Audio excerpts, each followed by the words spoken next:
No ano passado, nós vivemos uma crise no abastecimento de água em várias cidades. Rios secaram. Em Monte Carmelo, as bombas da estação de tratamento do córrego do Mumbuca operavam 12 horas por dia. A nossa equipe voltou ao local para verificar qual a situação.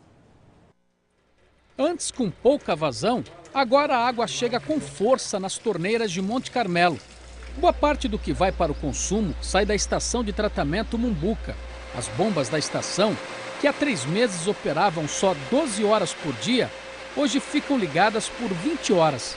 Uma mudança para melhor, que tem tudo a ver com o nível atual da represa do córrego Mumbuca. Nem parece ser o mesmo ponto de captação que em outubro, com a longa estiagem, estava, segundo o DEMAI, com menos de 40% da capacidade. É o volume da represa hoje que permite bombear para as casas 220 mil litros por hora.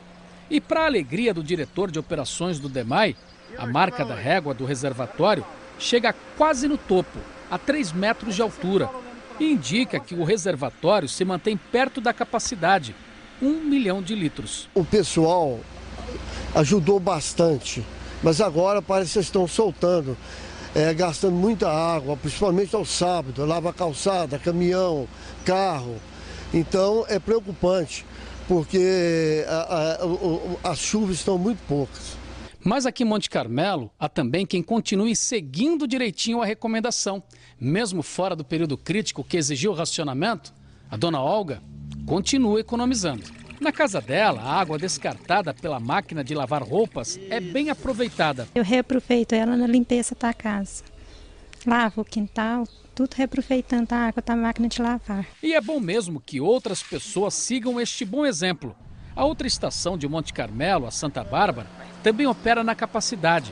Bombeia 150 mil litros por hora. Mas o volume represado, que vem direto da nascente, ainda não é suficiente para transpor o vertedor e fazer a água, já do outro lado, seguir o curso do córrego Santa Bárbara. O acumulado da chuva, que só diminui ano a ano, segundo o diretor do DEMAI, tem influência nisso. É uma média de 1.600 milímetros por ano, hoje está 1.190 por ano. Então baixou muito o nível. Ele diz ainda que outros fatores preocupam. A gente não sabe os postos onde estão furando, mas estão furando bastante. Tem que respeitar 200 metros nascente, 200 metros um posto do outro. Se estiver respeitando, eu acredito que não tem problema não. Como estão os níveis dos nossos rios e o que pode acontecer principalmente daqui para frente, né? Qual a preocupação que a população deve ter? A gente vai ter essas respostas a partir de agora com a Fernanda Vieira, né, Fernanda? Voltando a falar com você, a gente tem outras matérias aí sobre a situação de outros rios na região. Quer dizer, pelo que a gente viu nessa primeira reportagem do Mário Brandani, a situação não é lá tão tranquila assim, né? Pois é, Mônica, choveu um pouquinho, aí aumentou o nível do reservatório, a população deu aquela relaxada, mas a população está colaborando sim. Eu estou conversando aqui agora com o professor Cláudio de Mauro. Professor, a gente viu na reportagem a questão da população que colaborou, que reduziu a questão de desperdício de água, mas a população e São Pedro não são os únicos responsáveis por esse momento que a gente vive aqui, né? Porque são atribuídos a eles. São Pedro não manda chuva e a população que gasta demais. Muito. A grande questão é que nós estamos agora no mês de janeiro, portanto na metade da estação de chuvas. Então a tendência dos rios é ter um pouco mais de água. Mas este mês de janeiro nós temos tido uma precipitação inferior às médias dos outros anos. O que significa que o ano de 2015 ele aponta para a situação muito grave. Portanto, agora é a hora de se tomar cada vez mais atitudes para que haja reservação de água, para que nós tenhamos água para o período da seca. Porque se nós não fizermos isso agora, quando chegar o mês de setembro, as coisas vão ser muito duras. Quando o senhor fala em agir, não é só a população fechar a torneira. Por exemplo, aqui na nossa região, grande parte dos municípios capta água dos rios. A questão dos reservatórios, de pensar numa represa, isso ficou um pouco aquém nos últimos anos?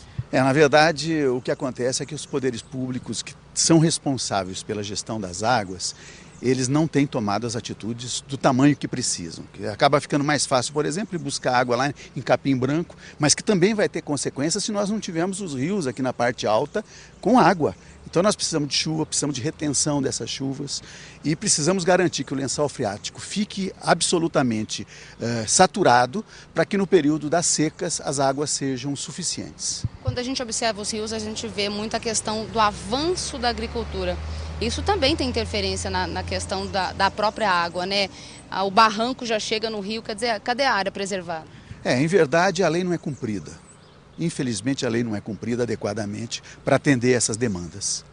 Eu volto com o professor daqui a pouquinho, Mônica, porque nós temos muito a falar sobre esse assunto, viu? E que a população continue colaborando, mas tem muita gente que está devendo, viu, Mônica?